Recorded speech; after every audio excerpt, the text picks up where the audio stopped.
This universe, the way they're selling it to you, is the god of empty, accidental explosions. That's what the Big Bang is. An empty, accidental explosion of all that ever was in this universe. That's what they're telling you. That's their alchemy. It's not an alchemy to like actively have an effect. It's an alchemy to have you activate that effectiveness within inside of you. That effectiveness activated is the inactive consciousness. So they're activating an inactive consciousness that poses as an active consciousness in your reality.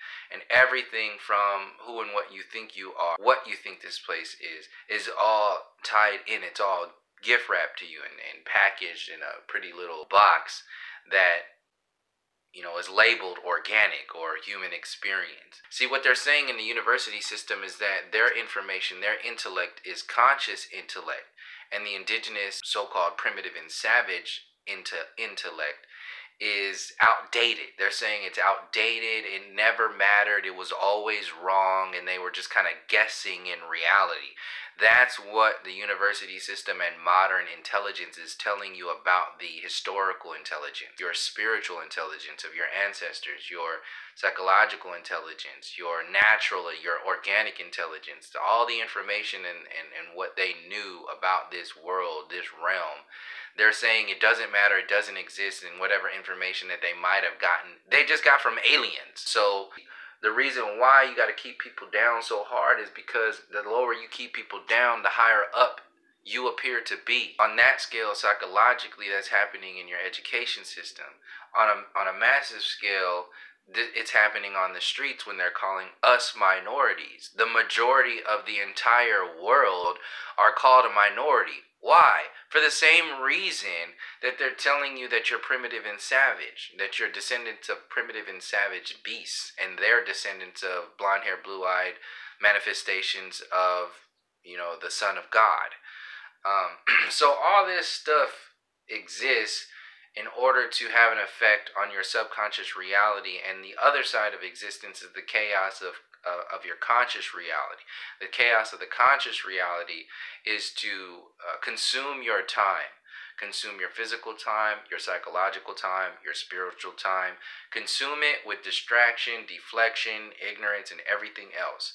And once you're chaotic on both the conscious and the subconscious reality, you're basically dead. You're dead psychologically, physically, and spiritually, and you can be manipulated like a simulation. So this is why they're selling you the simulation theory, because the simulation theory poses the idea that we're just, just these computers that are operating a software created by a teenage higher intelligence, some kind of adolescent higher intelligence that is operating this computer system that is our experience. And then that's as far as they go. Well, what does that do? That creates another kind of guessing, empty, nothing reality that keeps us in a certain vibration, a certain frequency. So loop back to what I was saying before with the frequencies of this reality. So the tones, the vibrations, the musical tones, the energetic tones, spiritual tones, psychological, physical tones of your chakras. How does that relate to the musical, psychological, spiritual, conscious tones of this experience of a whole? If we're out of balance individually, that's going to throw off our relationship with the macro balance. And if the macro balance is out of balance, what do you have? You have chaos.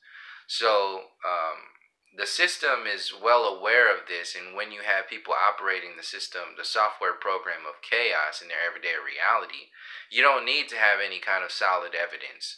You can throw theories out for hundreds and hundreds of years and people will buy into it because you're working on it. You're evolving, just like the monkeys evolved into humans. So just wait on the intelligence. Just wait, just like you wait on a better president. Wait on a better bill to pass. Wait on a better, you understand, all this stuff is waiting, waiting, waiting. Meanwhile, you're waiting, the system maintains power. The people maintain power and control and authority over you. And the system can expand based upon the speed limit that it had manipulated the masses to move at.